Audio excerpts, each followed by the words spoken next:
22 মির্জা কাঠালিয়া কেন্দ্রে হাড্ডাহাড্ডি লড়াই। এদিকে বিতর্কের ডেভিড মুরা সিং।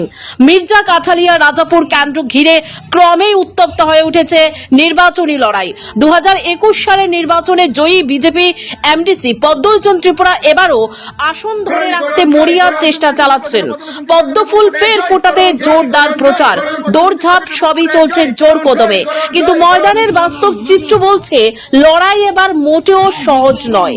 গতবারের পরাজিত মথা প্রার্থী ডেভিড মুরা সিং এবার অনেকটাই শক্ত অবস্থানে রয়েছেন বলে রাজনৈতিক মহলের ধারণা। এদিকে ডেভিড বাবু বিতর্কিত মন্তব্য নিয়ে সমালোচনার মুখে, মাঠ পর্যায়ে তার মিশ্র প্রভাব স্পষ্ট। তবে ডেভিড মুরা সিং এর নির্বাচনে জয়লাভ করলে একই দিনে গরু ও শূকর কাটানো সংক্রান্ত বিতর্কিত মন্তব্য এই কেন্দ্রের হিন্দু বাঙালি ভোটারদের একাংশের মধ্যে বিরূপ প্রতিক্রিয়া তৈরি করেছে। বিজেপি শিবিরও এই ইস্যুকে সামনে এনে প্রচার জোর বাড়িয়েছে। এমনকি বিজেপির পক্ষ থেকে সারা রাজ্যে তার প্রচার করা হয়েছে। সব মিলিয়ে রাজাপুর কেন্দ্র এখন রাজনৈতিকভাবে তুমুল টানটান উত্তেজনা কেন্দ্রে। শেষ পর্যন্ত কে হাসবে? শেষ হাসি পদ্মলোচন না ডেভিড? এই উত্তরের অপেক্ষায় সাধারণ মানুষ।